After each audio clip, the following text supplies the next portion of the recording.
Sip. Assalamualaikum. Alhamdulillahirrahmanirrahim. Wa bihi nasta'inu ala umuri dunya waddin. Wassalatu wassalamu ala asyrofil anbiya'i wal mursalin. Sayyidina Muhammadin wa ala alihi wa sahbihi ajma'in. Rabbi shrah li sadri wa yassir li amri wa hlul 'uqdatam min lisani yafqahu qawli. Kelas 3A dan 3B saya di semester ini diamanati untuk mengampu mata kuliah metodologi penelitian pendidikan. Setelah semester lalu di kelas B itu menyampaikan materi tentang metode penelitian.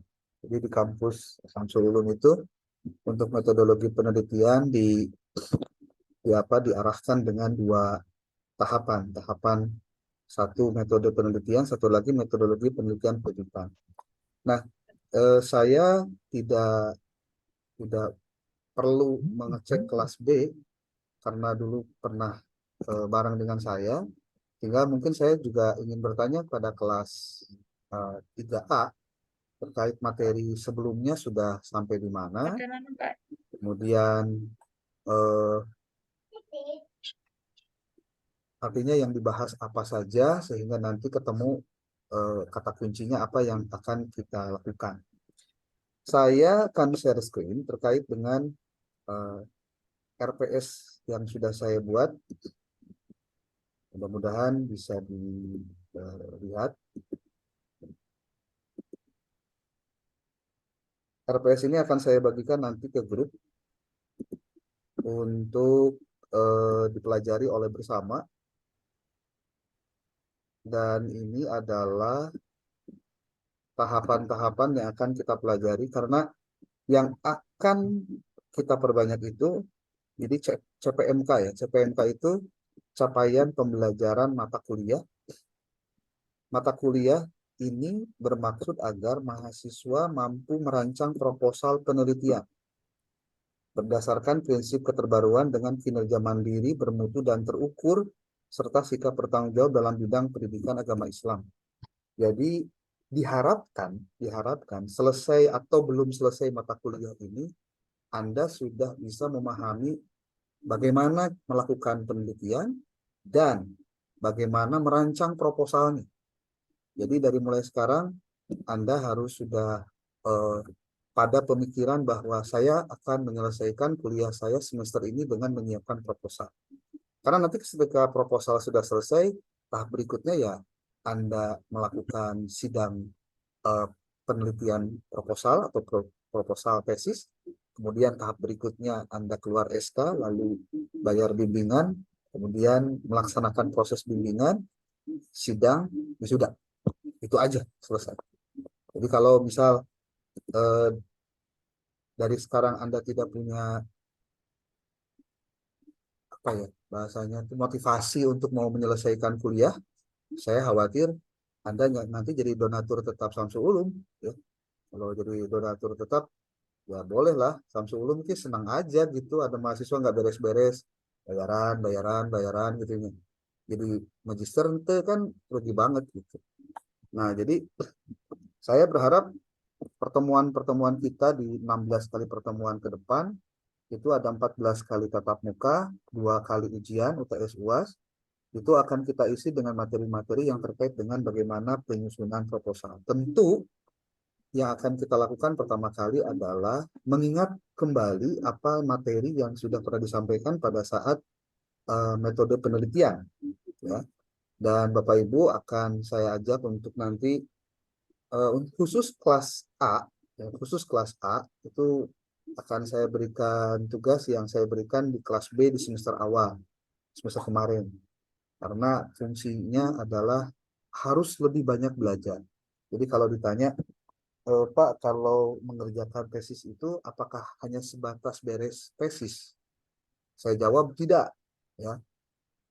Ketika Anda mengerjakan tesis, hakikatnya Anda justru sedang belajar lebih dalam lagi tentang penelitian, tentang bagaimana menyelesaikan tesis, dan seterusnya. Jadi, kalau ada hal-hal yang belum pernah Anda kuasai sebelum mengerjakan tesis, maka pada saat Anda mengerjakan tesis, itu harus sudah bisa Anda kuasai seluruhnya. Gitu. Oleh sebab itu, maka ada beberapa hal yang perlu saya sampaikan terkait materi ini, dan ini akan kembali saya sampaikan dengan RPS yang saya akan share screen pada Anda. Ini, dilihat dari capaian-capaian inilah, maka Anda diwajibkan untuk memahami tentang di mata kuliah ini apa sebetulnya target-targetnya. Ini saya akan jelaskan. Mata kuliah ini membahas konsep dasar, jenis, dan langkah-langkah penelitian, identifikasi dan perumusan masalah penelitian, variabel penelitian, kemudian kajian teori, kerangka pikir, hipotesis penelitian, pertanyaan penelitian, populasi penelitian, sampel dan teknik sampling, instrumen penelitian, teknik analisis data, serta penyusunan proposal penelitian, manajemen pelaksanaan penelitian di lapangan, serta penyusunan laporan dan artikel hasil penelitian. Kalau boleh saya berharap pada Anda semua, walaupun saya juga pernah diberitahu kalau di kampus Samsul Ulum belum ada kewajiban mahasiswa untuk setelah beres kuliah menyelesaikan tesis itu membuat artikel ilmiah. Jadi hasil penelitian tesisnya di artikel jurnalkan. Nanti mungkin pada saat kuliah saya akan juga menyampaikan tentang bagaimana cara menyusun artikel dan mempublikasikan artikel Anda ke jurnal-jurnal yang memungkinkan Anda nanti punya punya karya gitu. Karena kalau tidak punya karya, sayang penelitian selama beberapa bulan itu tidak berdampak apa-apa. Nah, bahan kajiannya itu dimulai dari ada 9 kajian. Sebetulnya ada beberapa hal yang akan saya coret di sini karena menurut saya tidak terlalu penting. Tadinya ini saya juga sampaikan ke mahasiswa S1 ya. Jadi kalau untuk penelitian tindakan kelas mungkin saya tidak akan terlalu concern ya. Karena penelitian tesis untuk PTK walaupun bisa dilakukan, ternyata tidak secara mudah juga bisa dikerjakan, terutama oleh mahasiswa yang harus didampingi oleh supervisor yang bisa memahami juga tentang PTK gitu. Dan saya khawatir juga nanti kalau Anda bikin PTK, dosen pembimbingnya juga nggak paham tentang PTK, kan nggak nyambung juga gitu. Kemungkinan ini yang nomor 8 akan saya coret. Jadi ada 8 materi saja yang akan kita sampaikan di beberapa pertemuan. Ada beberapa buku yang wajib Anda baca, Anda kerjakan soalnya atau materinya. Pokoknya satu semester ini kita coba isi dengan betul-betul belajar. Saya berharap orientasi kita adalah selesai mata kuliah ini, Anda bisa punya proposal, satu. Yang kedua, setelah beres mata kuliah ini, Anda bisa mengerjakan tesis secara sendiri. Mohon maaf, mungkin sedikit saya komentar. Beberapa kasus di negeri Konoha atau di negeri Wakanda gitu ya. Itu konon mahasiswa S2-nya itu ada yang dibikinin tesisnya sama orang lain. Nah, saya nggak mau tuh ya. Mahasiswa Samsul Ulum sama seperti mahasiswa di Konoha atau di Wakanda tadi ya. Jadi lebih baik berdarah-darah sendirian, mengerjakan, belajar, dan terlihat proses yang bisa dilakukan. Karena kalau tidak, sayang, 1000 kali sayang. Dan sayangnya itu gini, jadi ngapain juga kuliah ya kalau tesisnya ada yang ngerjain kan gitu. Ya, sederhana saja. Oke, lanjut ke materi tentang buku-bukunya. Saya coba searching lagi, ini bolak-balik aja lah ya. Untuk buku-bukunya, ini ada yang berbahasa Inggris. Beberapa buku saya ada, nanti akan saya kirim di grup, atau saya kirim linknya, biar nanti Anda download, kemudian Anda pelajari. Seperti ini nih, ada judul bukunya James H. Macmillan, Schumacher, Research in Education. Ini kalau Anda beli bukunya tebal banget, ini ada PDF-nya. Ada 545 halaman dari mulai halaman 1 sampai dari halaman cover sampai dengan terakhir. Ini bukunya memudahkan Anda membaca. Nanti juga saya akan ngambil dari beberapa referensi dari sini untuk kita bisa lihat apa saja yang bisa kita pelajari dari buku ini. Buku ini akan kita jadikan sebagai cara untuk mendekati penelitian, penelitian pendidikan khususnya, dengan pemahaman yang benar, gitu. Termasuk buku-buku yang lain. Yang biasanya jadi favorit mahasiswa itu ada bukunya Suharsini Arikunto, Muri Yusuf, Sugiono, kemudian juga ada Ridwan. Itu buku-buku penelitian pendidikan yang biasanya digunakan. Ya. Nah, ini buat Bapak Ibu yang mungkin bahasa Inggris terkendala, jangan khawatir. Sekarang banyak aplikasi yang bisa Anda Anda bisa pakai, baik itu berupa AI atau artificial intelligence, atau juga Google Translate atau TTL dan lain-lain. Banyak sekali, ya. Tapi kalau understand mungkin paham naonnya understandnya itu perlu pakai kamus, ya. Gitu. Educational juga pasti tahu lah. Nah, gitu. Nah, Ibu Bapak, ini juga buku yang menurut saya walaupun tahun 2014, buku yang relatif masih perlu dipelajari karena beberapa peneliti atau penulis buku menggunakan buku ini sebagai rujukan, ya, selain buku yang Creswell tadi. Kemudian buku lain yang bisa nanti dipakai atau dipelajari oleh Anda, ini coba ada Sugiono, saya juga ada buku, nanti mungkin kalau berkenan nanti saya akan titip ke mahasiswa atau nanti ke kampus, ya. Kemudian Pak, kenapa suaranya kecil sekali ya? enggak gede, gede ya?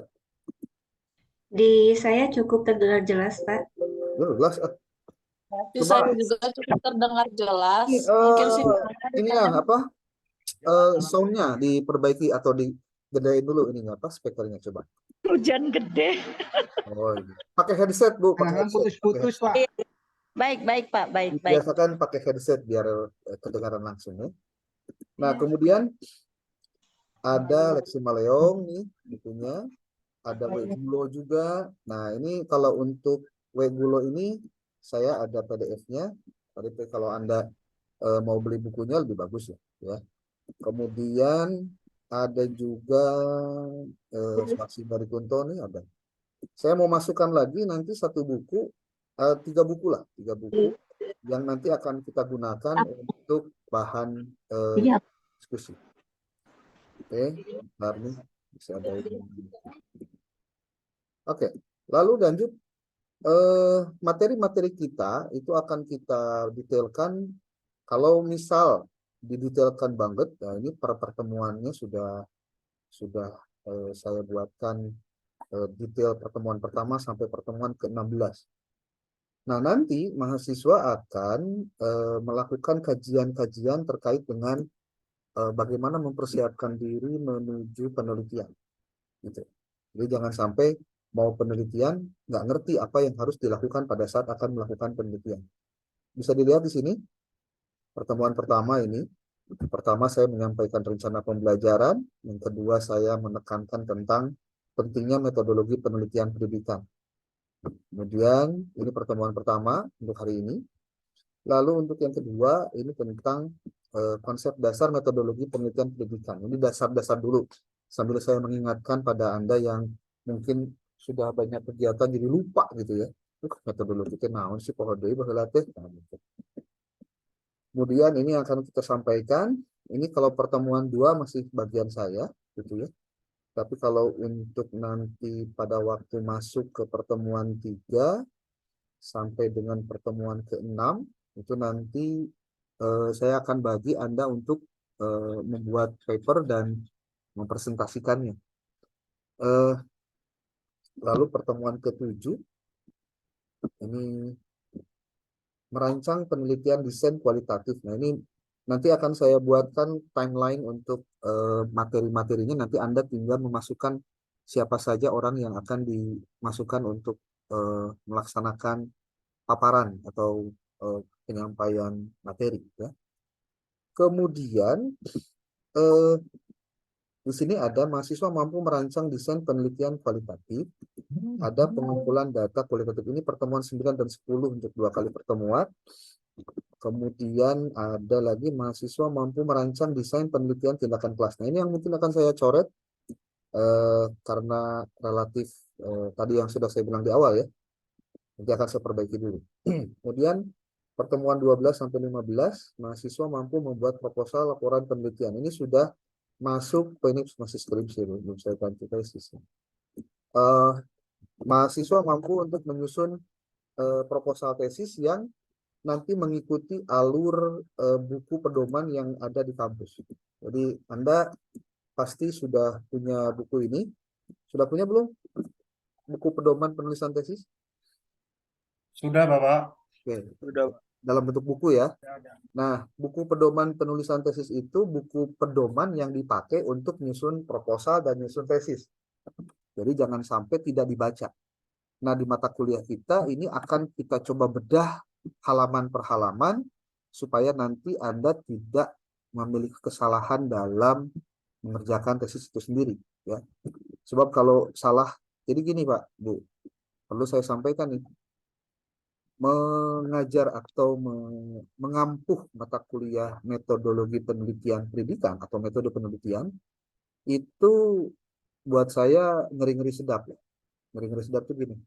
Jadi di satu sisi mata kuliahnya penting, tapi di sisi lain belum tentu orang suka. Gitu. Kenapa? Karena ini urusannya sama tugas-tugas yang harus dikerjakan, termasuk dia harus banyak baca, termasuk dia harus banyak mereview.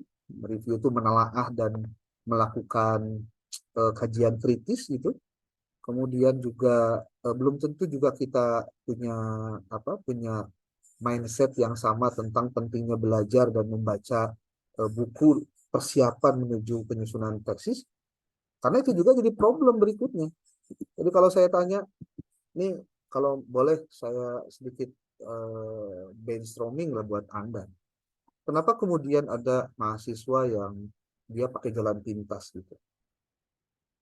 Dia nggak mikirin apa-apa, yang penting beres aja lah tesisnya gitu. Artinya ada pihak ketiga yang mau bantuin buat gitu. Nah, kalau misalkan dari mulai judul, isi, dipangetikan hingga pengertian, Anda tinggal dapat doang tesisnya, itu macam-macam, nanti yang rugi Anda sendiri. Saya hanya ingin mengatakan bahwa jangan itu dimulai dari perasaan karena, abis mah dah sibuk, mislah jenting mayar, we. Itu jangan sampai terjadi. Ya. Saya termasuk orang yang tidak berharap itu terjadi pada Anda. Ya. Walaupun ya artinya gini, kalau dalam hukum ekonomi kan ketika ada demand ada supply. Ada supply ada demand gitu. Orang butuh nih. Butuh itu berarti kan demand. Ya. Nanti ada yang supply. Nah, ketika Anda tidak butuh, itu yang demand juga yang supply juga nggak ada gitu. Kadang-kadang ada juga menciptakan pasar gitu. Dengan cara apa? Dibikinlah nyun tesis mah capek sih meningkat naon teh ngebantuan lah gitu ya. Kalau hanya sebatas berkonsultasi kemudian bertanya itu lain cerita, karena itu juga ada pembimbing.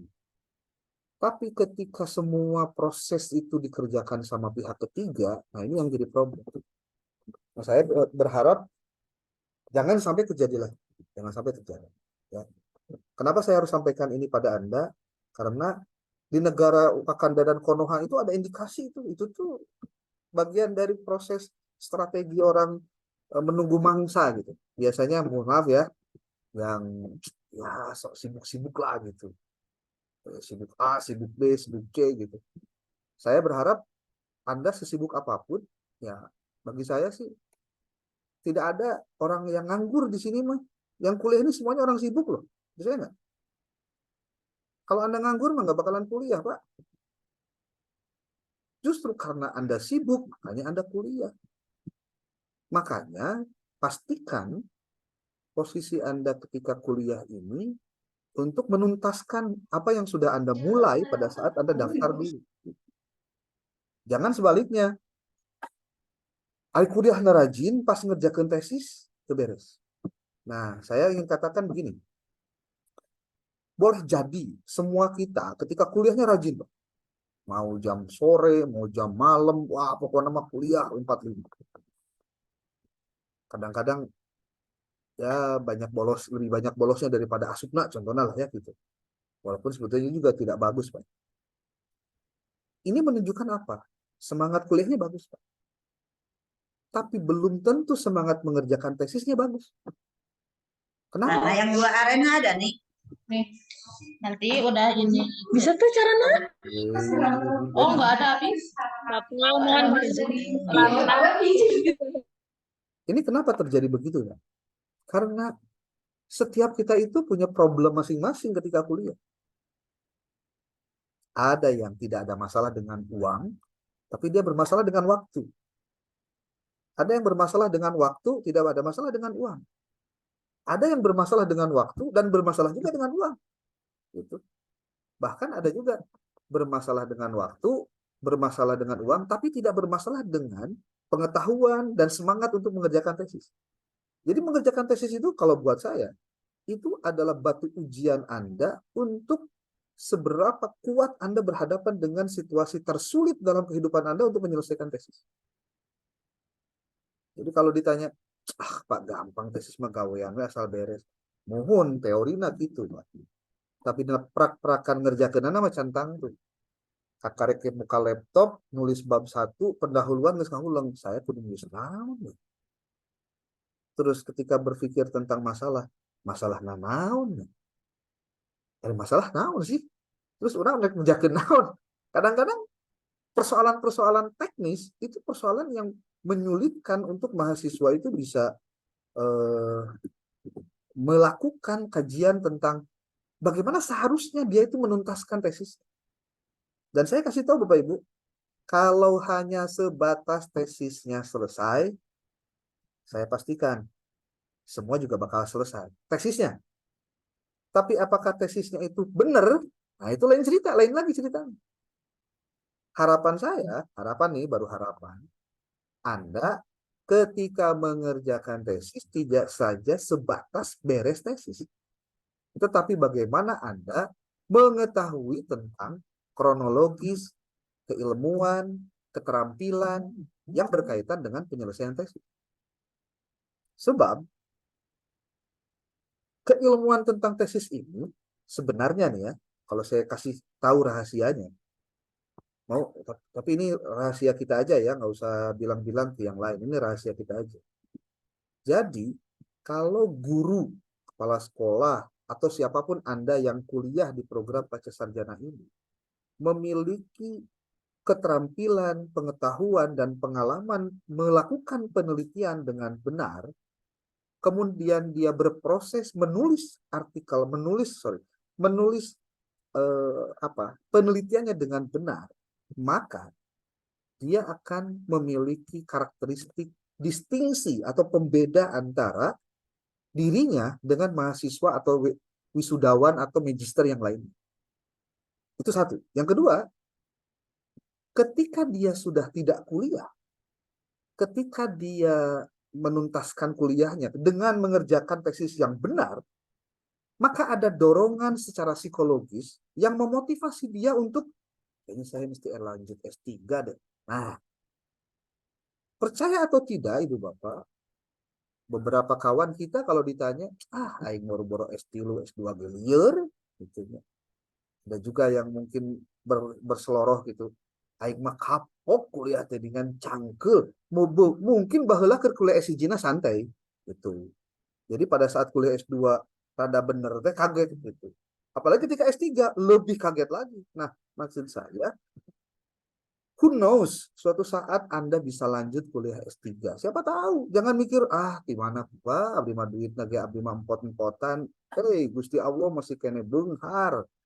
Nggak ada yang nggak mustahil. Nggak ada yang mustahil maksudnya. Tinggal memperkuat keyakinan aja gitu. Tapi persoalannya satu. Apakah Anda sudah pantas ketika nanti Allah berikan kesempatan kuliah S3? Pada saat Anda sendiri belum siap karena Anda belum pantas. Kan gitu persoalannya. Maksud saya, Anda kuliah S2 ini hakikatnya adalah usaha dan ikhtiar untuk memantaskan diri agar Allah ketika memberikan kesempatan Anda bisa kuliah lebih lanjut, berarti Anda sudah siap dan layak, mantas gitu kuliah.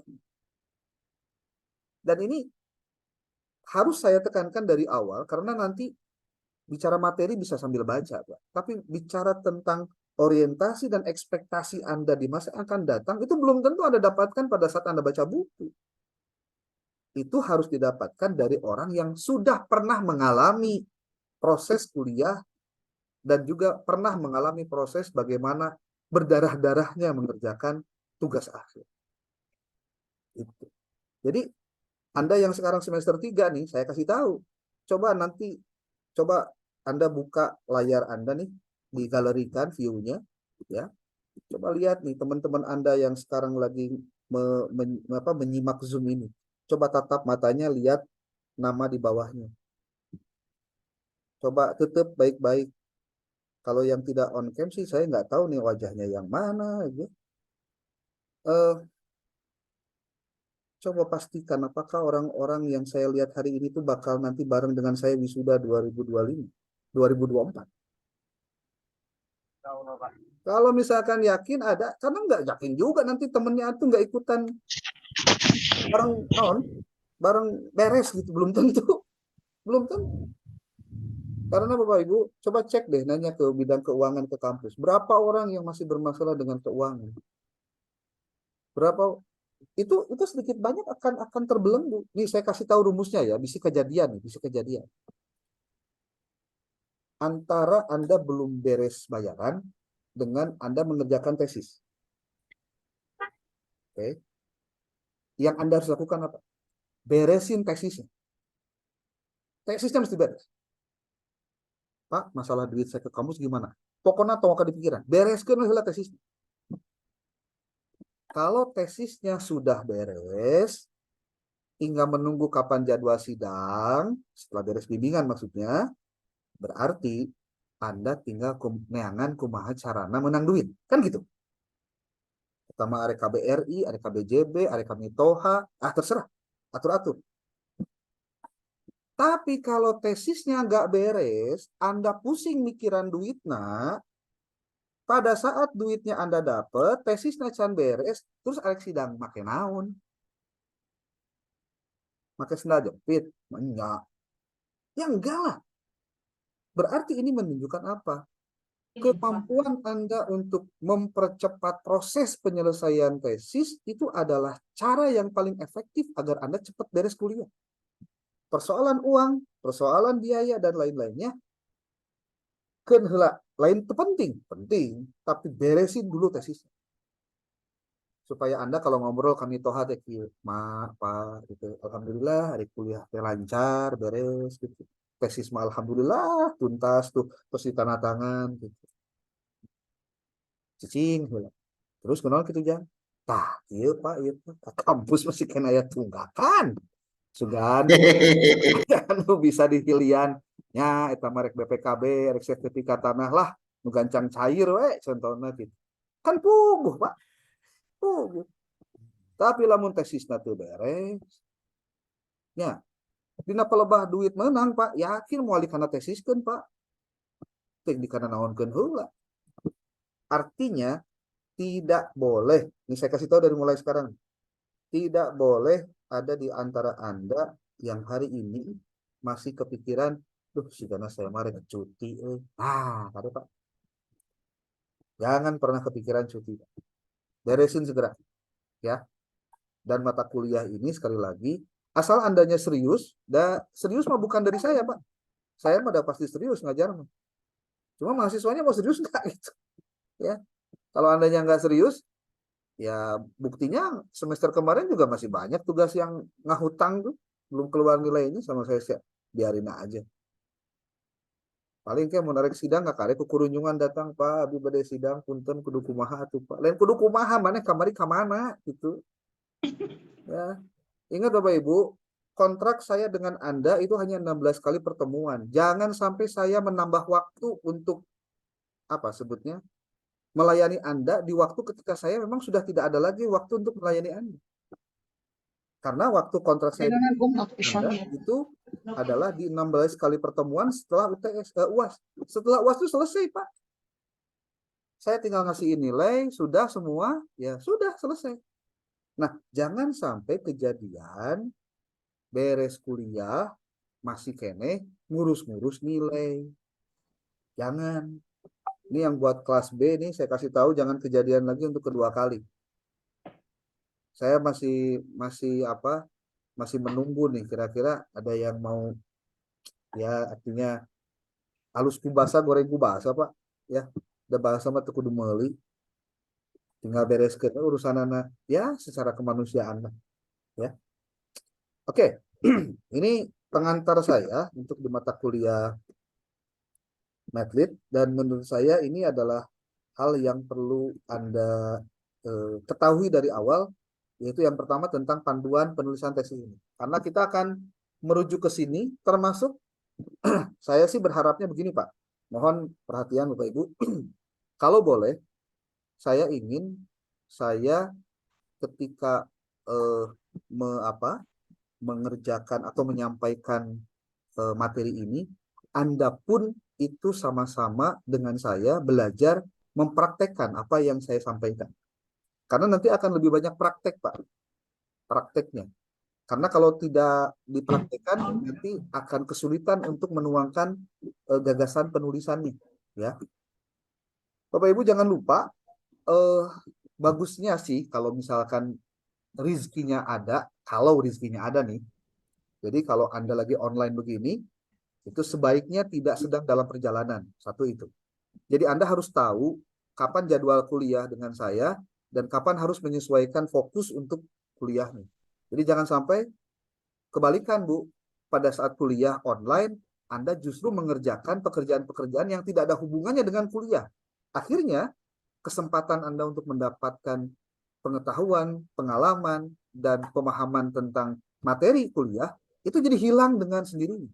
Jadi maksud saya, cobalah dibiasakan, kalau memang ada jadwalnya untuk kuliah, walaupun online, sekali lagi saya bilang, tidak dalam posisi dalam perjalanan. Tapi posisikan Anda duduk, kemudian menikmati suasana gitu ya. Ya, di pinggir Anda ada kopi. Saya juga nyiapin kopi, Pak. Kopi, air minum gitu ya. Karena Anda sudah diberikan banyak keuntungan ketika kuliah online ini, Pak. Bayangkan, Anda tidak perlu datang ke kampus, Anda standby di rumah, tinggal Anda duduk. Waktu Anda memang durasinya hari ini dan besok untuk kuliah, berarti jangan melakukan pekerjaan di luar itu, maksud saya. Tapi kan aneh, Pak. Justru orang mah, kusabab ayeuna kuliah teh online, kesempatan mengerjakan pekerjaan yang lain. Jalan-jalan, aduh ya aya nu undangan, nu khitanan, aduh kebagian ceramah muludan, wah kabeh, tungtung nama tetep kuliah ketinggalkeun, Pak. Ya, jadi online itu bukan jadi solusi, tapi malah jadi musibah, Pak, akhirnya. Coba Anda pikir, benar tuh omongan saya, Pak. Jadi hari itu mah mending kumaha? Mending tatap muka sebenarnya. Tapi lamun tatap muka, urusannya lain lagi. Aduh, Pak, pan berat, Pak, ke ongkosna, karena alasan we gitu tah. Bari nyekel tuur teh nih, Pak. Aing kumaha. Sekarang di online kan, Pak. Mestinya Anda bersyukur. Ya Allah. Zaman saya kuliah, Pak, punten S2 saya kuliah, Dugdag, Pak, Bandung Jakarta. Sukabumi ke Bandung, di Bandung ke Jakarta, di Jakarta Sukabumi Bandung. 2 digawean sekaligus, Pak. Ternyata ngawayuh teh capek, Pak, walaupun kuliah gitu. Karena naon? Karena ngebagi waktunya bukan urusan sembarangan. Ayeuna lamun teu hadir waktu hari itu mah can aya online, Pak. Genah bener online saya teh kudu ka Jakarta, saya teh kudu ka Bandung, Pak nya. Tapi bayangkan saya perjalanan kudu 1:30. Bois tahu kan saya perjalanan dulu ya. 1:30 saya berangkat, Pak. Poe Senin itu berangkat ya. Tahun 2005, Pak. 2005 itu saya kuliah di UNJ, Pak. 2005 kuliah ke UNJ. Berangkat 2:30, Pak. Sholat subuh di bus. Nepi ayeuna ka UKI. Baheula mah aya terminal UKI, Pak. Universitas Kristen Indonesia itu Jakarta Timur. Saya turun jam setengah 7 di situ, setengah 7 nyampe jam 7 ke kampus UNJ di Rawamangun, Pak. Masuk kuliah jam 8, di tas teh Pak, laptop, handuk, baju, batik, sikat gigi, odol, sampo, kabeh aya lengkap, Pak. Datang ke kampus, Pak, datang heula ke masjid, mandi heula, Pak. Geus mandi, datang ke tempat dahar, Pak, aya kantin, makan heula setengah 8, geus ngopi, ngerokok, nyantai, asup jam 8, Pak. Jam 8 masuk, keluar deui, siang istirahat, masuk lagi sampai sore, jam 4 baru keluar. Itu saya lakukan 1 semester tuh, 1 tahun, sorry, 1 tahun. Selama 3 hari dalam seminggu, Pak. Senin, Selasa, Kamis kuliah. Itu ke Jakarta rutin, Pak. Senin, Selasa saya nginep di Jakarta, di rumah kosan temen. Kamis saya pulang pergi, Pak. Malam harinya datang jam 10 peting, itu bukan ke rumah, Pak. Ke Mancibadak, Pak. Ngendong di Mancibadak. Datang jam 10 peting, ngobrol jeung OB atau jeung satpam ketika jam 12 belum tidur, besoknya tidur, bangun, kerja, Pak, ngajar. Pulang ke rumah malam Sabtu, Pak. 2006, pertengahan bulan Juni Juli lah, saya ikutan lagi S2 di UIN Bandung, masuk lagi, Pak. Kuliahnya Senin, Selasa, Rabu di Jakarta, kuliahnya poe Kemis, Pak. Senin, Selasa, Rabu saya di Bandung, berangkat malam jam 8 malam poe Minggu, Pak. Nepi jam 12 ke kosan. Kemudian dari Bandung berangkat ke Jakarta hari Rebo malam Kamis, Pak. Menuju Kamis pagi. Eta mah parat tah di Senin, ketika Kamis, ketika Jumaah, Pak, terbalik, Pak. Kabayang, Pak. Da sawah ge garing wae atuh, Pak, da kudu dicaian beuneunan nya. Nya we gitu tah. Saminggu sakali we sapanggihna, Pak. Tapi perjalanan itu buat saya adalah pengalaman yang pahit ketika dilaksanakan, tapi manis ketika diceritakan sekarang. Artinya, saya tidak ragu untuk mengatakan pada Anda, berdarah-darahlah ketika kuliah ini dengan serius, Pak. Karena Anda akan menceritakan apa yang menjadi pengalaman Anda, bahwa nanti ke anak cucu Anda akan menjelaskan itu. Dan itu tidak akan pernah hilang karena sudah jadi sejarah hidup. Gitu. Jadi, Bapak Ibu, di pertemuan pertama ini saya ingin sama-sama mengatakan ya, buat Anda, satu, Anda harus sudah punya orientasi, saya harus punya proposal tesis, itu satu. Yang kedua, saya harus punya masalah penelitian yang akan saya kaji dalam riset saya. Berarti Anda wajib melakukan, laptop Anda itu harus dilengkapi dengan alat-alat yang memudahkan Anda nanti melakukan penelitian. Nanti boleh nanti Bapak Ibu saya pandu, silakan siapkan alat tulisnya biar nggak lupa, nanti saya juga ketik di layar, nanti Anda silakan tulis apa saja yang harus dilakukan gitu ya. Oke, ini pengantar saja buat Anda brainstorming di awal pertemuan, mudah-mudahan ada yang terpantik sehingga mungkin ada yang mau komentar atau mau diskusi, saya kasih waktu ya. Oke, silakan. Kelas A dulu deh. Kelas B dulu, sorry. Ini yang punya jam kan kelas B. Oke, kelas B dulu deh. Nanti Terima kasih, kelas B, nanti Bapak. kelas A. Izin bertanya. Silakan. Silakan. Ya. Saya kasih waktu 1 menit ya buat Ya. komentar biar kebagian semua. Yuk. Izin bertanya, Bapak ya. Oh, mau nanya dulu. Oke, boleh. Bukan. Ya, mohon pencerahannya aja. Dalam suatu penulisan tesis itu kan tentunya sudah melewati proposal judul yang sudah disahkan. Oke. Nah, kemudian seseorang itu dalam penulisan tesis dengan bimbingan, tapi kenapa terjadi pengalaman yang suka saya bertanya gitu, ketika ujian itu dirombak lagi itu judul gitu, itu kembali kepada dosen atau seperti apa, Bapak ya? Oke. Good question, Bu. Pertanyaan bagus.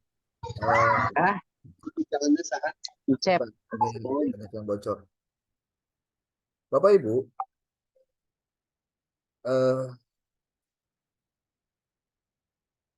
Oke, lagi kuliah lah. Bapak Ibu, yang harus diingat satu hal. Judul ataupun juga apa ya sebutnya masalah penelitian Anda ketika diterima, artinya Anda mengajukan nih, kemudian diterima. Ketika diterima, itu kan ada proses bimbingan dulu. Oke. Ada bimbingan proposal biasanya. Ketika bimbingan proposal nanti pada saat sidang proposal ada perubahan-perubahan. Mau perubahannya metodenya, pendekatannya, jenis atau tipe penelitiannya, atau lokasi penelitiannya, atau variabelnya, boleh jadi. Ya. Nah, ketika diubah, kemudian Anda kan dapat SK tuh, yang isinya adalah ada judul tesis Anda dengan pembimbing. Di perjalanan, saat Anda melakukan proses bimbingan, ternyata pembimbing Anda, ini kayaknya judul Anda itu tepatnya ke sini loh, bukan ke sini. Coba Anda pelajari lagi contohnya. Ternyata memang harus diganti. Oke, ganti. Jangan alergi dengan adanya perubahan itu. Kenapa? Karena itu bagian dari proses. Oke. Lalu, pada saat Anda menuju sidang, ketika di sidang, itu kan yang namanya penguji, itu melihat apa yang menjadi tesis Anda, kemudian bagaimana Anda berargumentasi dengan pengetahuan dan pengalaman Anda menjawab pertanyaan dari penguji. Ketika memang ada beberapa hal substansial yang menurut penguji ini ada kekeliruan, di satu sisi ya, menurut penguji, tapi di sisi lain Anda tidak bisa mempertanggungjawabkan, maka perubahan itu pasti terjadi. Artinya begini, Bu. Pengen tahu nggak rahasianya supaya judulnya nggak diganti? Diganti itu maksudnya diacak-acak gitu. Iya, Pak. Diacak-acak usaha. Sangat Diacak-acak ku pembimbing, diacak-acak ku penguji, dan lain-lain. Berarti Anda harus ngerti metodologi penelitiannya. Itu aja masalahnya. Kalau Anda mengetahui dan memahami metodologi penelitian, pada saat sidang, semua buku yang Anda jadikan referensi itu bawa tadi hadapan mejana, gebruk hadapan Anda. Tesis mah tutup, sok kedanya naon, bisa dijawab. Gitu atuh. Atuh da ieu mah kumaha ditanya judul ke muka halaman hiji. Atuh rek kumaha yakin penguji Anda bisa menguasai.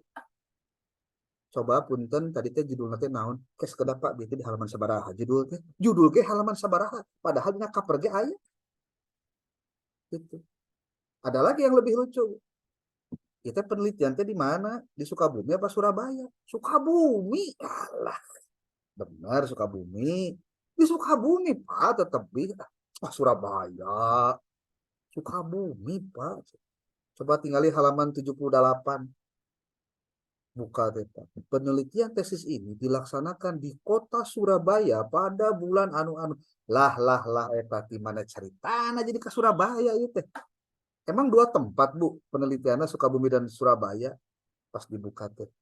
Iya sahanu nulis Surabaya. Harus sahanu boga tesis. Nah, kan lucu. Ini menunjukkan apa?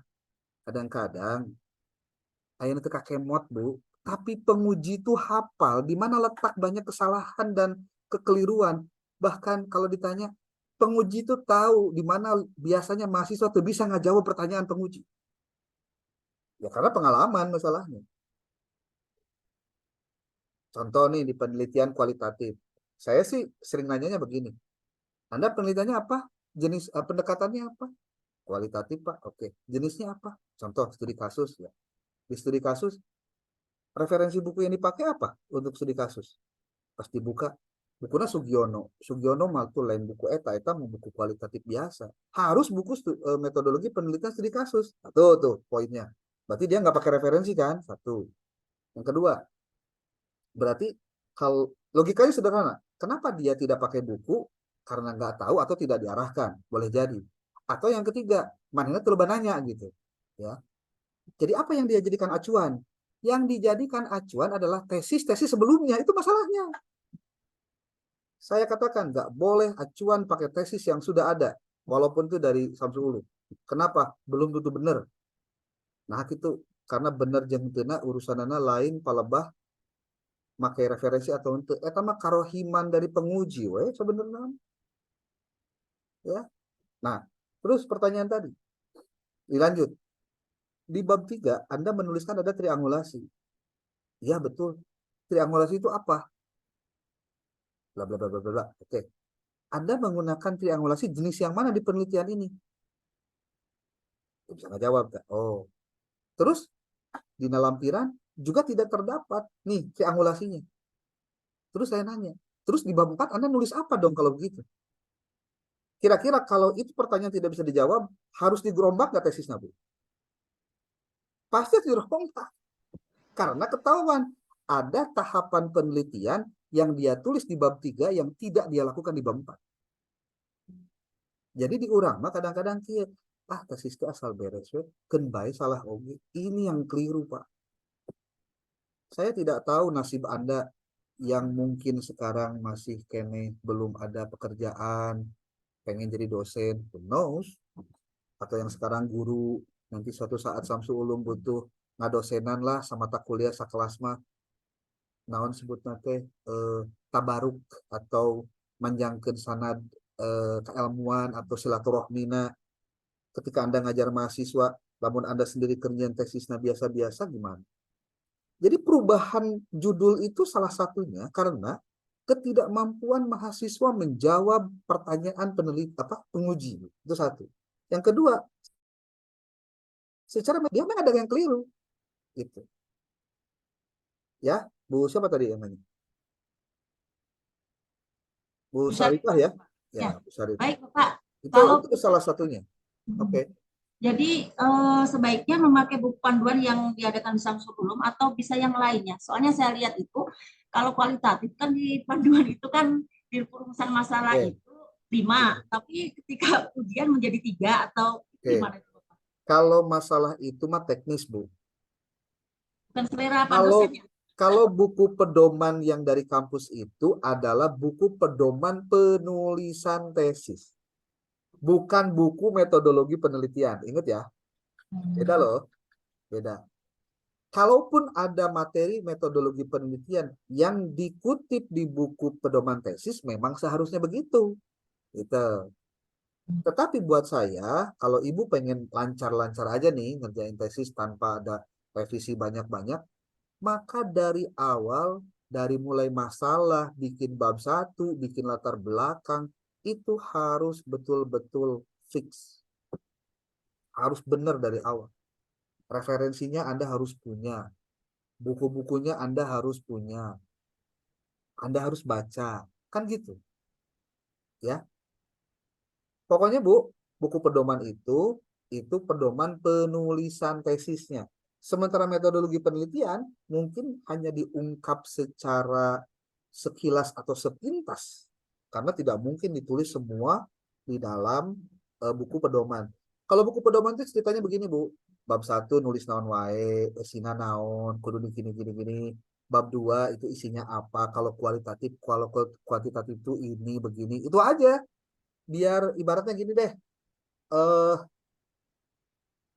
Kalau main bola itu bola ketahuan out itu kan kalau ada garis, Bu. Nah, jangan sampai keluar garis gitu maksudnya. Kan pedoman penulisan tesis itu dari berbagai perguruan tinggi juga banyak. Nah, Anda jangan melihat dari perguruan tinggi lain. Dari sisi aturan penulisan, ikuti gaya aturan yang keluarkan oleh Samsul Ulum. Tetapi pada saat Anda menulis metodologi penelitiannya, secara lengkap, bacalah buku metodologi penelitian. Demikian, Bu. Baik, Pak. Kasih. Saya mau tanya, Pak. Siapa nih? Ini nanti kan kalau untuk bimbingan tesis itu mahasiswa boleh nggak request untuk pembimbingnya? Aduh, saya nggak ngerti. Itu mah mesti nanya ke prodi, bukan ke dosen medley. Request dong.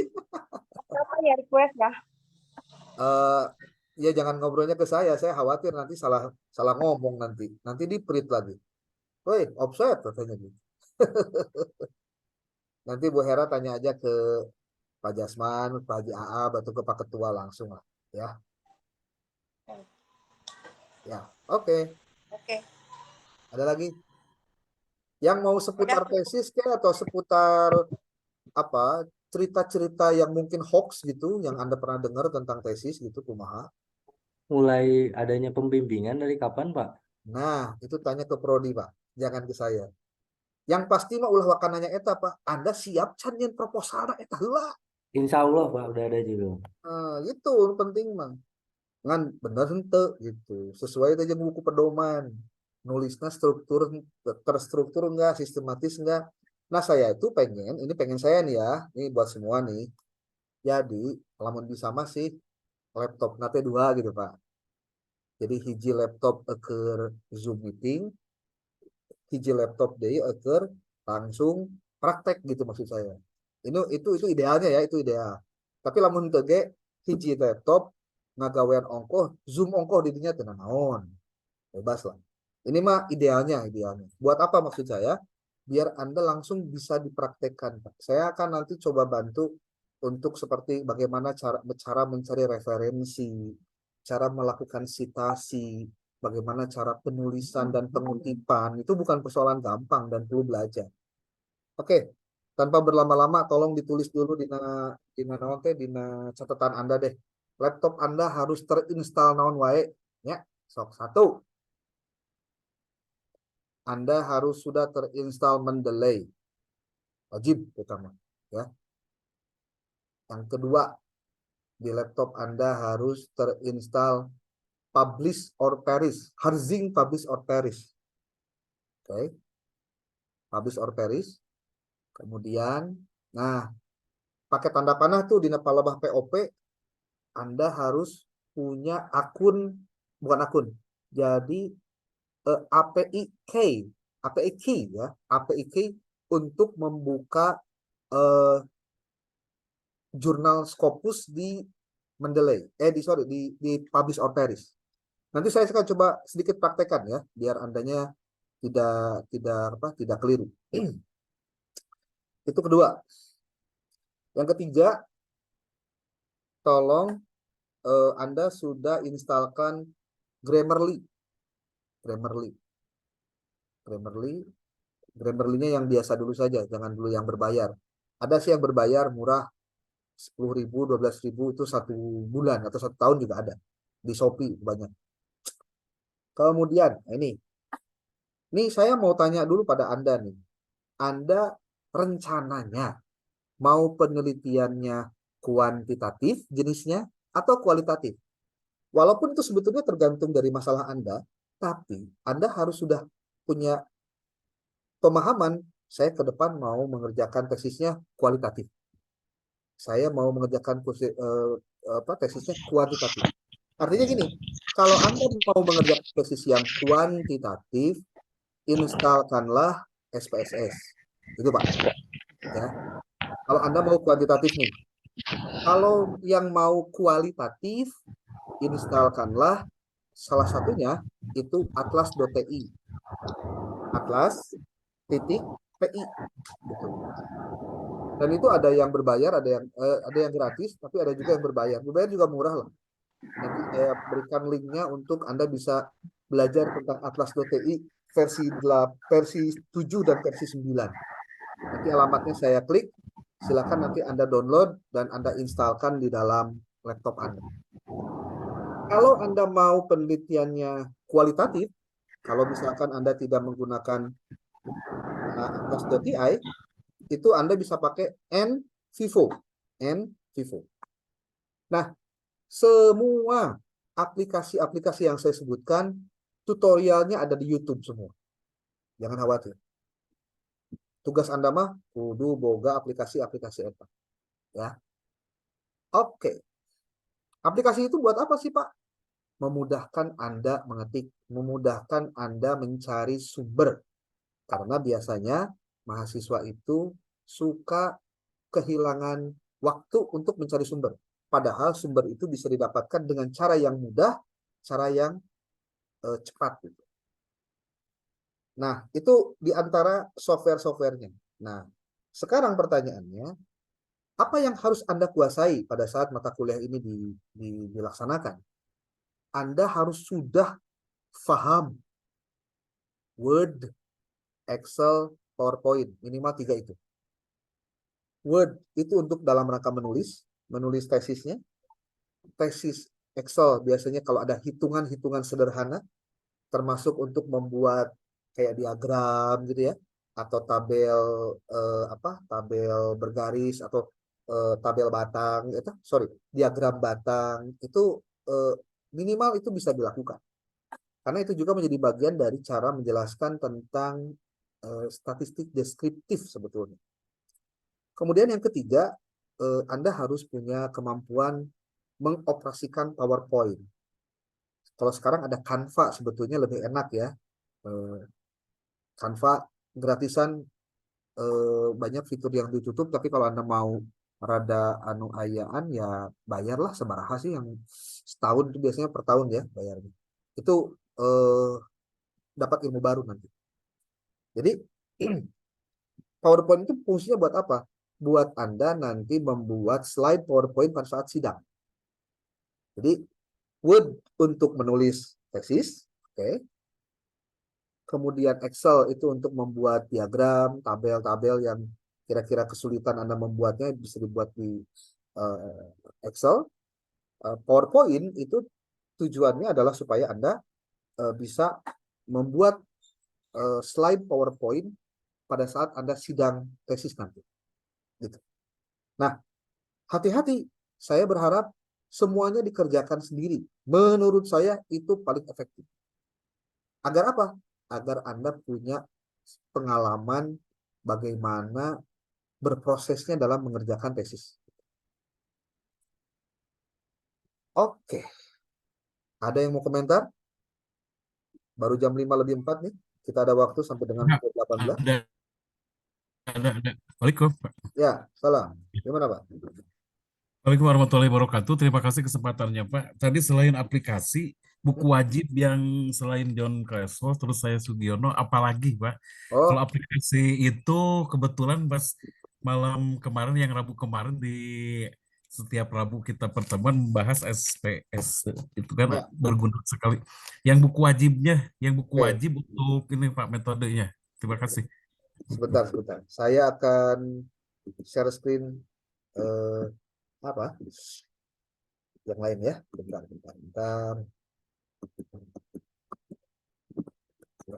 Download. Kalau Anda buka YouTube, Pak, YouTube, sorry. Nanti akan saya wajibkan Anda juga menonton YouTube untuk penelitian. Nanti ada. Pokoknya kalau untuk kualitatif kemana, kuantitatif kemana gitu. Pokoknya semester ayeuna mah insya Allah pada ngurangan sare, Pak, karena aku dulu ada tugas 3 WA ya. Sebelum untuk itu, Pak, aduh saya mah ngasih tahu aja. Eman Pak, mencek orang Jawa mah, Pak. Ya, ya. Oke, saya tulis di sini Google.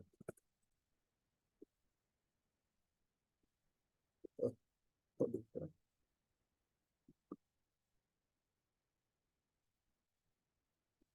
Saya share screen. Bentar.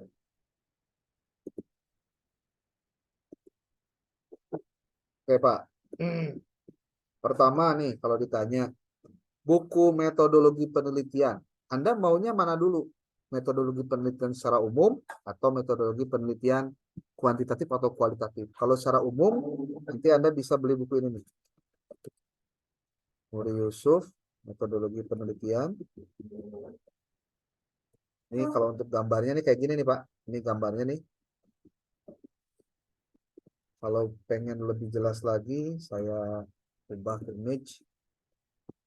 Nah, ini. Buku ini relatif lengkap. Tebal juga nih buku ini. Jadi kalau Anda punya uang rada banyak, baca buku ini. Tanyain ke kelas A aja. Kenapa? Tanyain ke kelas A aja, Pak. Kertas. Dulunya. Tanyain ke kelas A aja, Pak. Udah ada kan kelas A semua. Oh, iya. Memang ada Kelas B, PDF-nya. maksudnya kelas B. Ada PDF-nya memang. Tapi sekali lagi, nggak ada jaminan juga itu dibaca, Pak. Percaya kan? Bukan, maksudnya tanyain ke kelas B aja. Kelas B udah punya semua kan, Pak? Oh, iya, benar. Bukunya gitu ya. Ada lagi nih, prosedur penelitian. Suharsini Arifinto. Nah, ini, Pak. Ini saya katakan buku ini mah buku dasar Pak. Ya, buku dasar banget. Mahasiswa mah kayaknya kudu punya lah. Gitu ya. Ada juga sih buku lain teh metode penelitian. Pinjam saya gimana? Nah, ini mas kalian promosi we Pak. Ah ya buku namanya. Tuh. Tapi ini mah bukunya sih kan mau di Shopee mah ke orang lain ya. Nanti kalau Anda mau tinggal nanti bisa kontak ke Kosmanya aja nanti dikumpulin. Tapi ini memang tujuannya juga sebagai pengenalan sih ya. Metodologi penelitian kualitatif kuantitatif. Ada lagi kalau Anda pengen kualitatif doang, yang kualitatif ya, nih dari yang sekarang pengen kualitatif, ada nih, ada buku yang Maximal Leong nih. Nah, ini. Tapi saya sarankan ada lagi yang lebih ekstrim kalau buat saya nih ya.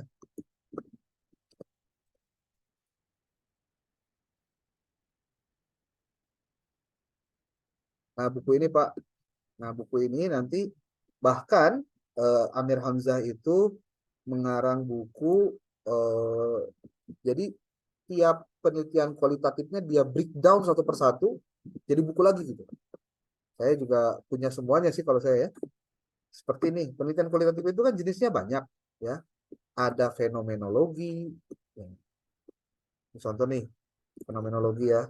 Fenomenologi. Ada bukunya, Pak. Nih, buku fenomenologi. Khusus fenomenologi. Tengah bahas saja, Pak. Pasti Anda juga nanya-nanya, dari fenomenologi itu naon sih? Nah, pasti kadinya nah, ya. Tuh, ada lagi studi kasus. Nih, saya kasih tahu nih. Studi kasus. Ada lagi bukunya nih, studi kasus.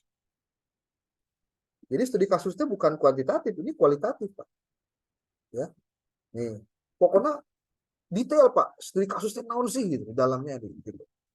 Kalau misalkan yang ketiga ada etnografi. Etnografi. Nah, ini etnografi. Penelitian masih Amir Hamzah. Masih Amir Hamzah. Etnografi. Apa itu etnografi? Itu juga jadi menarik, Pak. Mau bukan bejaan memang. Ya, cat materi sih, ya. Ini mah baru pengenalan-pengenalan aja. Ini, Pak. Jadi carinya begitu. Ada lagi eh apa kepustakaan. Nah, studi pustaka. Kalau misalkan di antara Anda ada yang apa? Saya mau pengen kajian buku atau kajian tokoh. Kajian tokoh nanti ada historis, Pak. Kalau tentang metode penelitian kepustakaan yang kaitan dengan menulis apa kayak konsep-konsep apa gitu Anda gabungkan teori-teori dan lain-lain. Itu harus punya bukunya khusus, Pak, metode penelitian. Makanya saya sarankan dari mulai sekarang Anda, Pak, saya mah pengen punya semua, cuma supaya saya bisa baca top Morkoto. Ya, itu bagus banget. Ada tentang historis, sejarah, penelitian sejarah, tokoh sejarahan, ada lagi bukunya, Pak.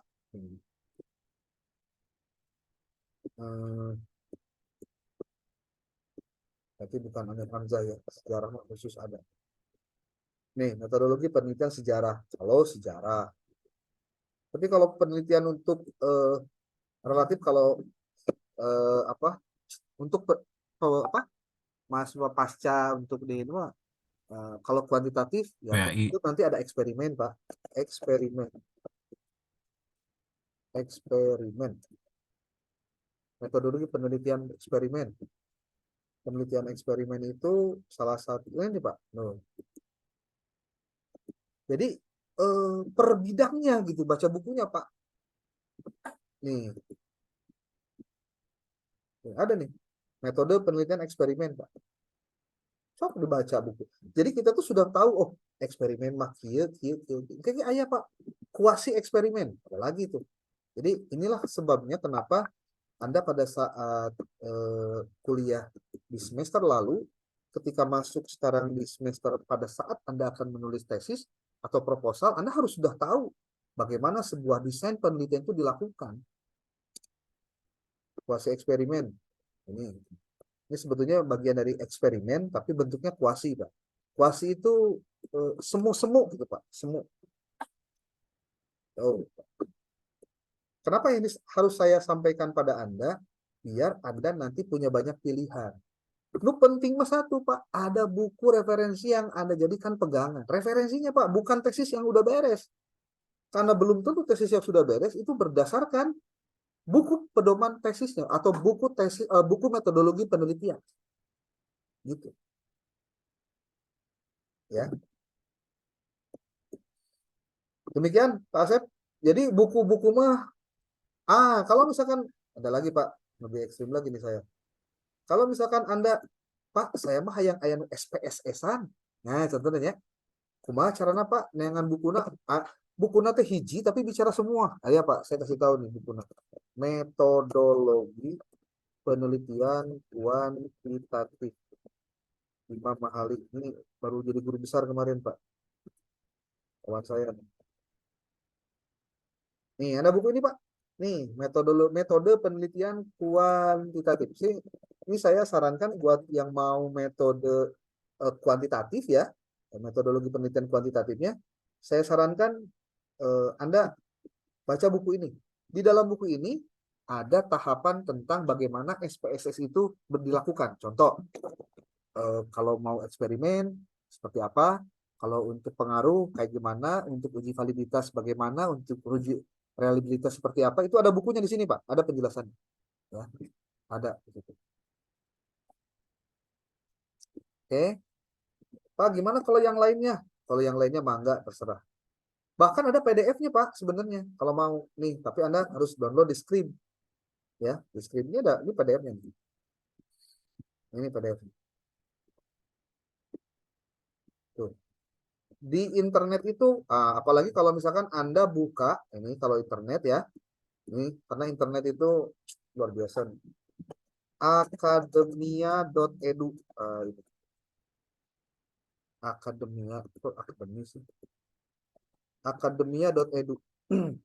Ini adalah sebuah apa ya sebutnya, tempat di mana Anda bisa ibarat macul banyak tambang, nambang banyak referensi Pak.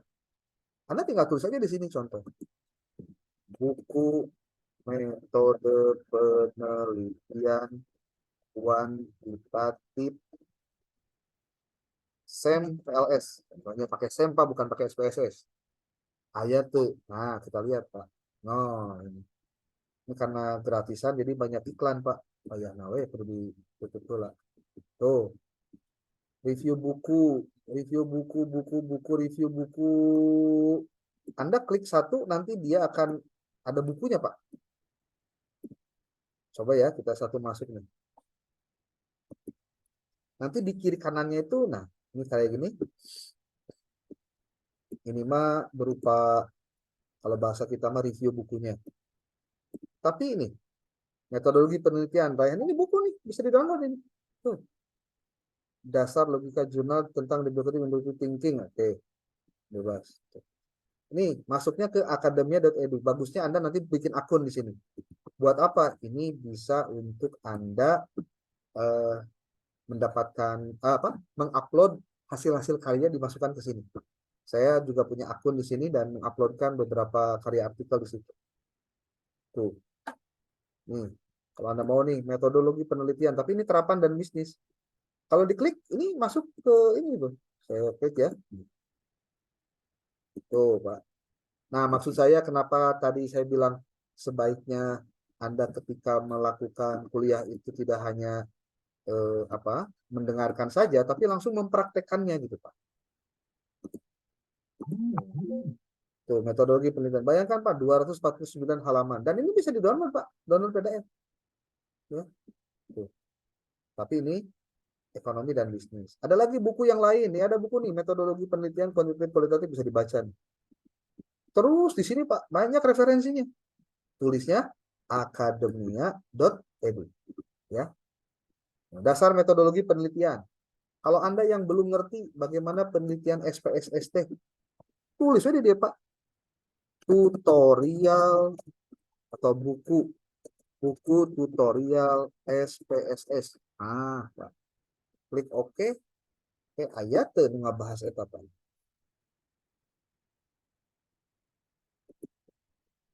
Tuh Pak, SPSS tutorial tuh aya Pak. Coba kita lihat ya bukunya. Langsung download lagi bisa Pak. Tuh ada tutorial, basic tutorial, bla bla bla bla bla. Kalau Anda mau filenya, nanti saya bisa kirim linknya buat Anda bisa download. Setelah download, Anda bisa pelajari. Dari sekarang belajarnya Pak, jangan nanti. Mungkin mah nges praktek mah, riweuh Pak. Tuh 42 halaman SPSS tutorial. Kalau Anda pengen bukunya, tinggal keywordnya cari, tulis di sini Pak. Dan selalu ada orang-orang baik yang menguploadkan buku untuk dibaca orang. Gitu. Jadi jangan khawatir, duh ayah muanya, insya Allah ayah. Ada awe gitu. Buku, contoh nih, metode penelitian kualitatif. Buku, contohnya nih pakai keterangan buku. Cuman ayat tuh, babagi buku metode penelitian kualitatif, Pak. Sudah, tuh, Pak. Memang tuh ayat pakai buku, Pak. Tapi ini metode penelitian kualitatif. Buka hiji, Pak. Kayak buka di media, pasti keluar. Ini semuanya kalau misalkan Anda mau pakai filter ini bisa. Coba kita lihat tuh 33 halaman metode penelitian kualitatif. Tapi kan jelas Pak, lain buku lain naon. Ini artikel hukum Pak. Artikel, makalah ini nih di bawah ini. Begitu ya. Oke. Ada yang lain? Boleh komentar? Dicatat ya, yang tadi barusan diomongin dicatat biar nanti bisa Anda lakukan latihannya di luar setelah saya paparan. Gitu. Oke. Ada yang lain?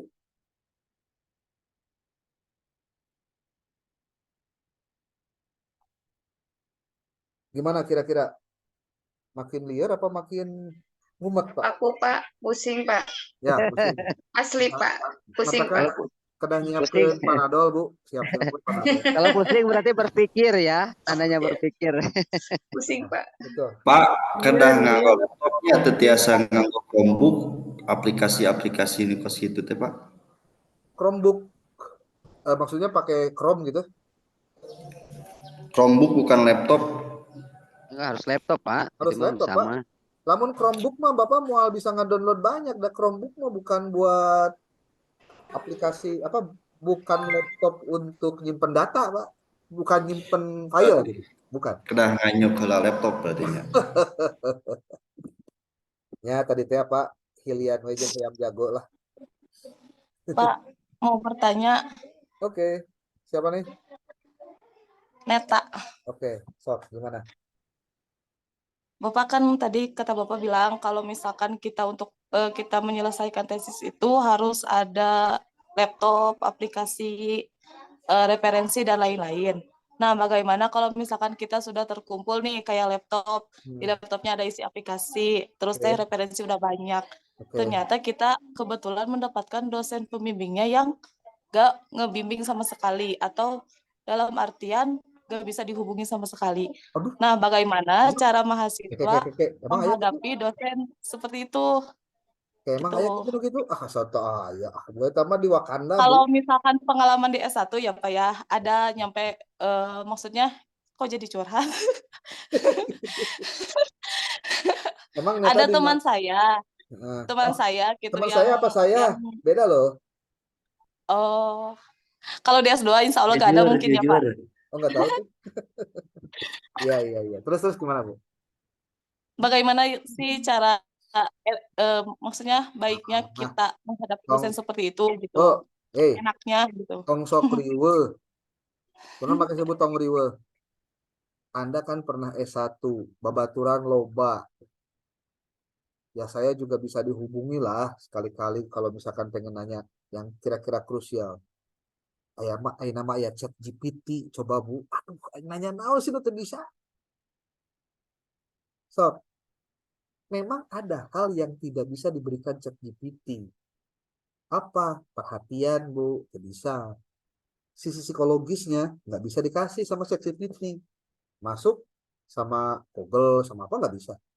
Dosen itu, karena manusia, itu bisa memberikan perhatian, dan secara psikologis bisa masuk, Bu. Mungkin bisa ngasih motivasi apa, kan gitu.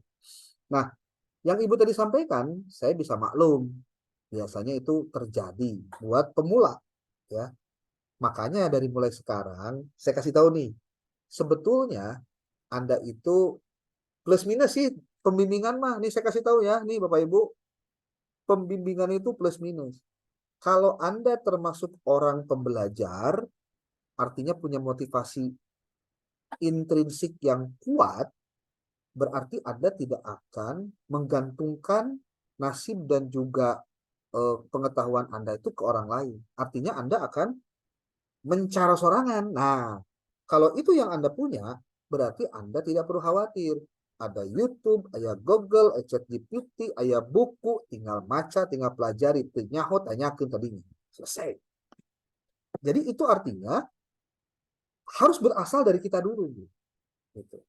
Nah, yang kedua, kalau misal ada mahasiswa dengan tipikal memang kudu di obrolan, emang kudu di kadang-kadang lebay gitu ya, kudu diajakan diberi nyaho kudu ditatah-tatih gitu nya.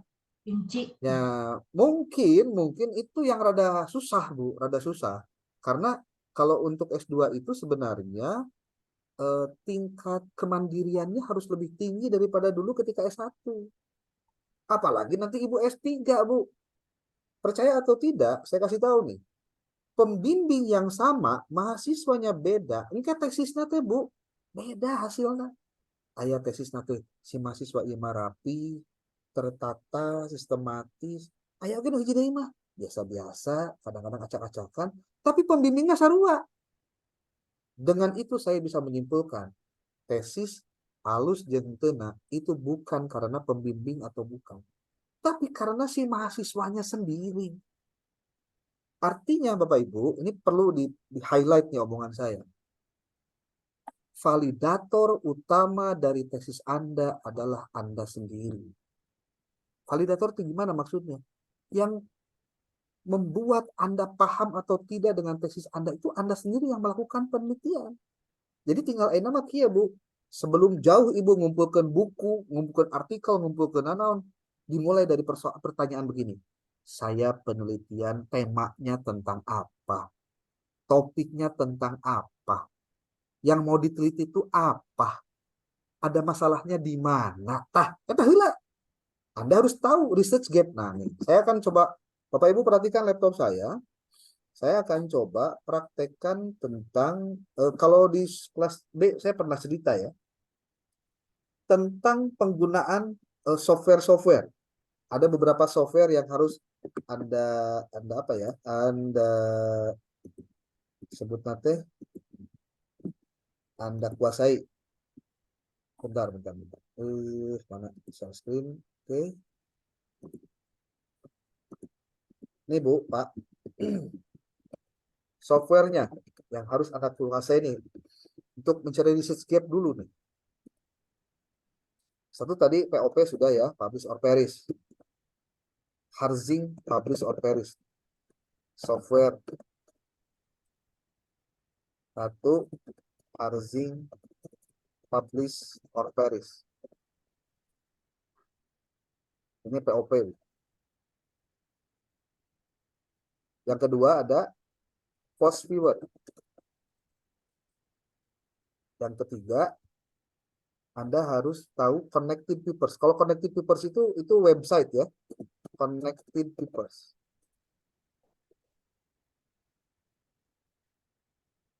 Papers.com. Kemudian Anda juga harus masuk ke Scientific Scholar. Scholars.com. Termasuk Anda kudu muka oge. Ini bukan software ini. Maksudnya adalah website.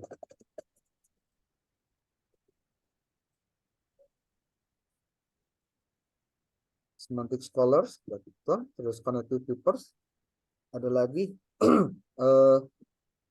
Scopus.com. Nah ini Bu, untuk mencari referensi ya nanti.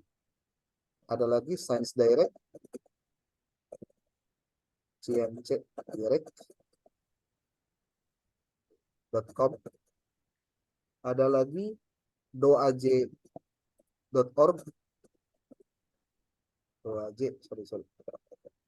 doaj. Kemudian masuk lagi ke Google Scholar, 5 udah terkenal. google.scholar.com. Kemudian ada lagi masuk ke Garuda, ini untuk yang berbahasa Indonesia, kemdikbud.go.id. Dan nanti masih banyak yang lainnya yang belum saya sebutkan. Ini adalah cara-cara untuk Anda bisa mendapatkan referensi terbaik nanti. Ya, kita berikan ilustrasinya, Bapak Ibu. Contoh nih, apa ya? Tutorial untuk yang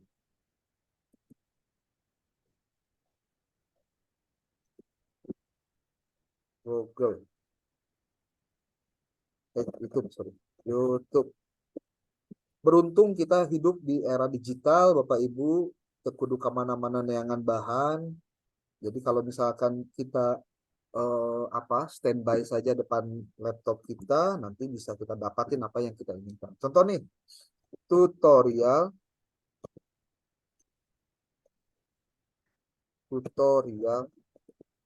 mencari research gap untuk tesis bidang pendidikan. Itu aja Bu langsung. Nah, nanti langsung dia nyari tuh. Apa saja nih? Cara mencari jurnal untuk skripsi dan tesis. Research gap. Nah ini Bu, tips mencari research gap. Apa research gap itu? Gap itu kesenjangan. Research itu artinya penelitian. Jadi apa yang menjadi kesenjangan penelitian yang belum orang lain lakukan, yang Ibu nanti bisa lakukan penelitiannya, itu bisa dicari dengan menggunakan aplikasi. Cara lengkap mencari jurnal nasional dan internasional dengan Harzingpop. Temukan ide dan novelty penelitian dengan Open Knowledge Maps. Oke, saya lupa nih. Open Knowledge Map. Ini untuk mencari research gap. Websitenya namanya Open Knowledge Maps.com. Ini powerful nih.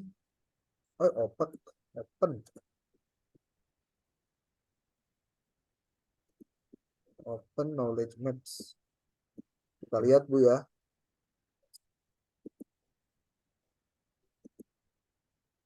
Nih. Salah kata kunci. Nah ini. .org, sorry, bukan .com, .org.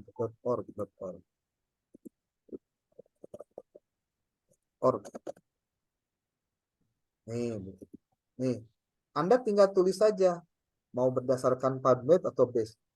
Dengarti carana kumaha atuh, gampang. Aya tutorialna, tinggal ieu baca.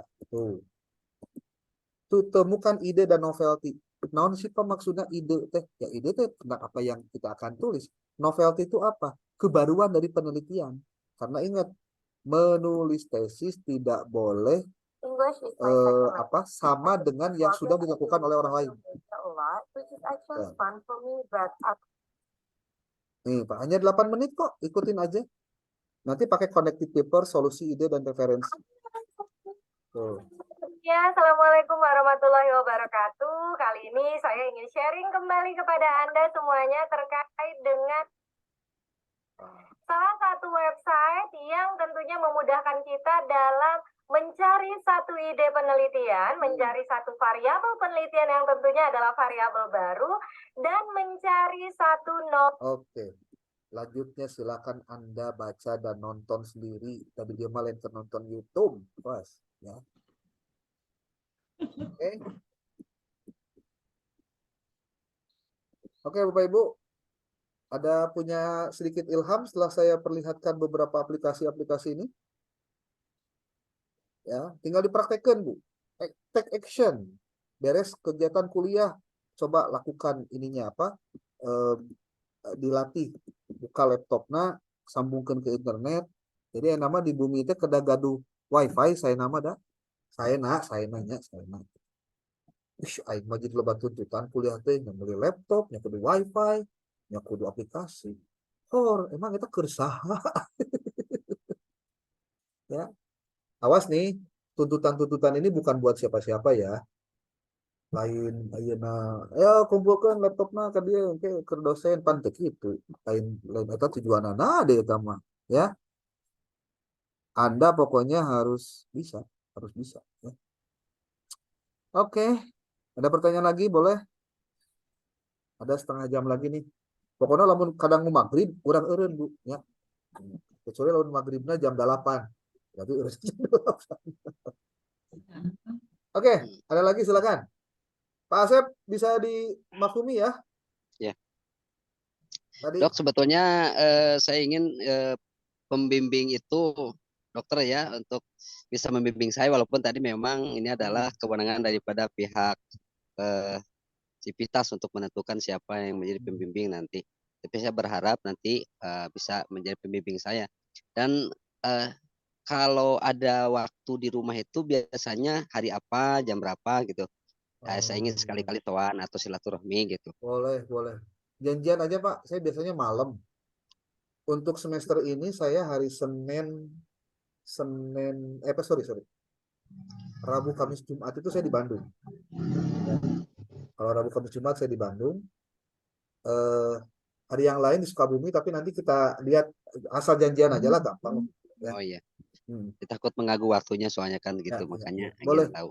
Ya. Saya rada luangnya malam. Ya. Soalnya ingin tahu memang penelitian yang benar itu seperti apa. Saya ingin memahami dan mengalami itu. Inti nama Kadudek Maca, Pak. Ya. Oh, itu. Saya termasuk orang yang bisa praktek gitu teh bukan karena baheula keur kuliah S3 aya karena itu aya, Pak. Karena saya selalu mengupdate informasi terbaru terkait perkembangan teknologi untuk kepentingan riset gitu. Jadi makanya apalagi kalau misalkan maaf ya ini sedikit Bapak Ibu, saya berharap Bapak Ibu sendiri itu punya karya lah. Saya melihat ini mungkin jadi otokritik juga nih buat kampus. Perkuliahan itu harus berbasis riset, Pak. Jadi Anda akan saya paksa nanti melakukan mini riset. Dan mini riset Anda itu harus dipublikasikan, Pak. Jadi belajarlah untuk bisa, karena gini, yang membedakan mahasiswa pasca dengan yang tidak kuliah pasca, itu adalah salah satunya itu kemampuan mengartikulasikan dan menyampaikan gagasan, temuan ide secara lisan dan juga tulisan. Jadi Bapak Ibu, kalau kuliah teh aing mangangin makalah we, presentasi we, makalah deui we, presentasi we. Memang Anda itu digodok untuk itu. Dilatih untuk itu, Pak. Kemampuan berpikir, menyampaikan gagasan, diskusi. Makanya kalau lagi diskusi itu jangan diam gitu. Pelajari materinya, baca dulu bahannya. Walaupun ada juga sih mahasiswa anu sok asbun ya. Materi itu apa, tapi buka kawan hungkul ngomong, bebeledagan we ngomong, yang penting masa nyara rambung we, aya gitu. Tapi da kanyahoan sih, mana nu eusian, mana nu cangkang hungkul, aya sih. Jadi maksud saya, Pak, kesempatan Anda semester 3 sekarang itu belajar lebih rajin karena Anda mau menyelesaikan kuliah, lain jadi bikin malas, Pak. Kemudian yang kedua, banyak membaca dan mengikuti perkembangan sains dan teknologi. Apalagi sekarang tuh banyak ide-ide penelitian yang lahir karena problem sosial, Pak, di kita. Bayangkan, Pak, menarik nggak dikaji? Ini contoh saja. Kejadian siswa SMP yang di Cilacap teh, Pak, anu perundungan teh, itu si pelakunya ternyata, Pak, luar biasa. Pengetahuan akademiknya punya prestasi. Kemudian dia juga pernah nonton buka kemampuan silat. Kemudian MTQ, Pak. Bayangkan, Pak. Tapi dia jadi ketua geng anu ngalakukan bullying, Pak. Apa ini kegagalan saya, guru madrasah kah, guru agama kah, atau siapa? Dan ini fenomena ini bisa diteliti dalam konteks penelitian yang sifatnya fenomenologi, Pak. Berarti Anda itu harus tahu bagaimana cara melakukan riset fenomenologi. Jadi mendalami satu kisah, mungkin di tempat Anda, nih Pak, di tempat Anda nih, mau di tempat Anda tuh maksudnya di sekolah atau di mana, ada anak yang bisa diteliti, Anda melakukan wawancara mendalam dengan anaknya, dengan orang tuanya, dengan tetangganya, hanya untuk menggali tentang satu fenomena. Ada siswa yang memiliki kecenderungan bullying contohnya ya, tapi padahal dia berprestasi gitu, Pak. Dan itu jadi bahan temuan kita dalam konteksnya nanti di pembelajaran pendidikan agama Islam, contohnya begitu.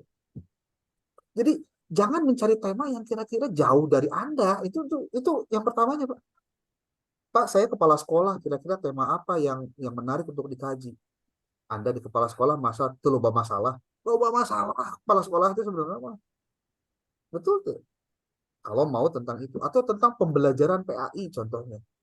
Mau di sekolah, mau di madrasah, itu masih banyak yang kita tidak bisa gali, Pak, karena ketertutupan informasi tentang itu. Nah, makanya di mata kuliah kita nih, Anda diwajibkan untuk, nanti saya akan WA di grup tentang kewajiban Anda untuk melakukan tahapan-tahapan menemukan masalah, membaca buku apa, website apa, kemudian lagi searching apa nanti di dalam Publish or Perish, atau di bibliometrik menggunakan Fosviewer, supaya Anda nanti menemukan, tema penelitian saya mah ini, nah itu dari awal.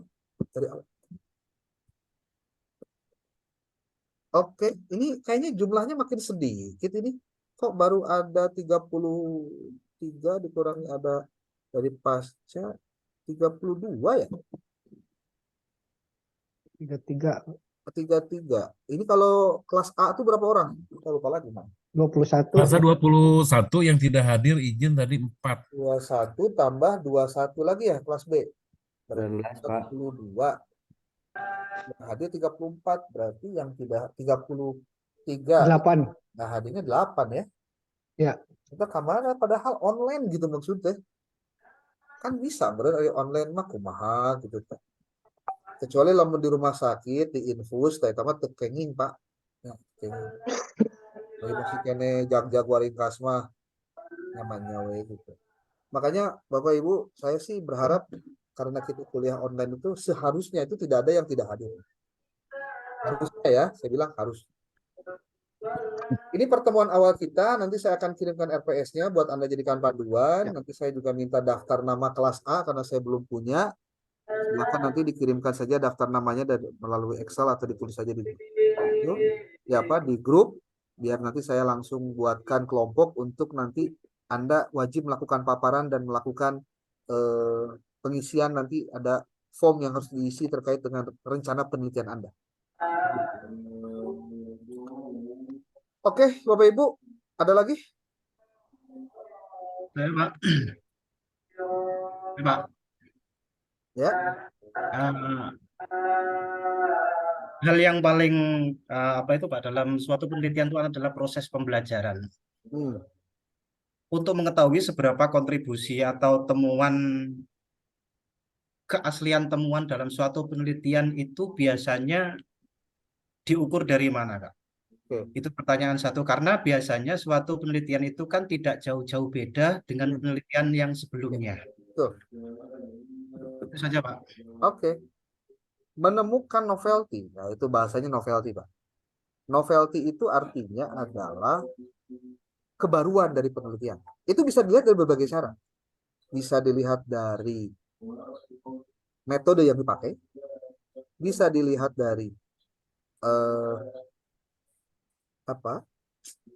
kalau di praktek sains itu seberapa miligram dari alat yang dijadikan sebagai bahan percobaan itu setiap gramnya perbedaannya itu menjadi novelty tersendiri. Kemudian bisa jadi dari metode yang dipakai. Contoh, metodenya belum dipakai, orang lain banyak menggunakan SPSS, ini pakai SEM contohnya. Itu kan beda. SEM. Satu lagi kalau orang lain pakai kualitatifnya dia tidak menggunakan aplikasi, ini pakai NVivo contohnya. Nah, itu kan udah beda lagi. Itu jadi beda. Atau Anda berbeda jenjang. Orang lain melakukannya di jenjang sanawiyah, saya di aliyah. Dengan tema yang itu juga jadi novelty. Jadi novelty itu prinsipnya adalah sesuatu yang belum dikerjakan orang lain. Itu novelty. Mau variabelnya jadi novelty bisa. Mau yang ditingkatkannya apa itu juga bisa dilakukan. Jadi artinya novelty itu bisa ditinjau dari berbagai aspek. Nanti saya kirimkan di grup novelty itu apa sih? Nah, nanti saya ada satu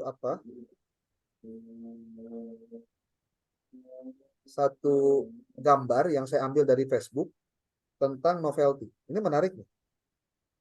Jadi Anda tidak boleh judul tesis persis sama dengan yang sudah pernah Anda ngambil. Karena kalau dicek similarity, gede itu nanti. Ya. Nih. Nah ini nih. Novelty. Pokoknya lakukan saja tahapan bagaimana mendapatkan research gap. Nah, nanti Anda bisa mendapatkan novelty. Gitu. Makanya sering-seringlah buka YouTube tentang metode penelitian. Kalau itu sering Anda buka, nanti Anda akan edik, Pak. Kayak saya itu kalau nggak nonton video, bahkan kalau saya, ini tahadus minimal, Pak, di mobil saya Pak beli flash disk khusus, Pak, yang 180 giga itu. Kemudian saya download aplikasi untuk mengkonvert dari MP4 ke MPG. Itu ternyata jadi gede, Pak. Jadi yang 400 mega di MP4 itu kalau di convert ke MPG untuk bisa dipasang di mobil gitu ya, itu jadi bisa 1 giga, Pak. Nah, itu saya lakukan. Pokoknya lamun tema kemana-mana, perjalanan jauh, mau ke Bandung, mau ke Jakarta, saya tidak lagi ditemani lagu, Pak, tapi video-video tentang metodologi penelitian itu masuk di flash disk saya, dan kemana-mana itu menemani saya untuk mendapatkan ilmu. Jadi setiap perjalanan itu akhirnya tidak ada yang kehilangan momentum belajar. Nah, itu bedanya di situ aja, Pak. Jadi kalau Anda saya mau, Pak, mau ini aja dikonekkan karena sih sebenarnya HP dikonekkan karena Bluetooth supaya musiknya diganti pakai handphone, terus masuk ke YouTube bisa, itu juga tidak masalah. Mana saja tekniknya bebas loh, bebas. Yang penting, Pak, jangan pernah satu hari tidak belajar untuk kita membereskan tesis kita. Itu kuncinya. Demikian Pak Fuad ya? Ya, makasih Pak. Oke. Saya pikir ini ada waktu 15 menit lagi, tapi kayaknya Anda sendiri sudah gelisah nih, pengen malam Sabtuan. Ya.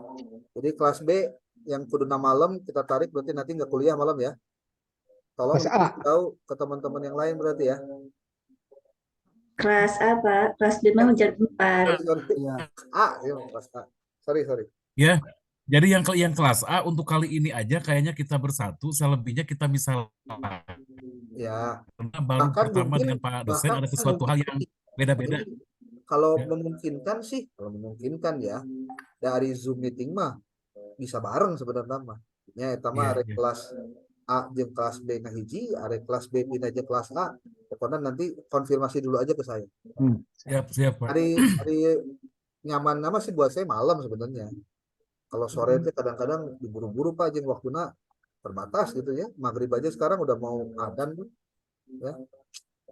Tapi nggak apa-apa, untuk sekarang mah kita bergabung dulu. Kalau nanti bisa bergabung lagi, buat saya sih lebih enak lagi, Pak. Karena nanti informasi untuk kelas A dan kelas B jadi sama di waktu yang sama gitu maksudnya. Tidak berbeda. Tapi yang pasti nanti khusus kelas A, nanti ada beberapa tugas yang pernah saya sampaikan di kelas B yang Anda harus kerjakan selama 1 semester ini, Pak. Nambah deh tugas. Supaya maca sebenarnya sih. Oke, assalamualaikum warahmatullahi wabarakatuh. Waalaikumsalam. Waalaikumsalam. Makasih Pak Dokter. Bapak. Terima kasih.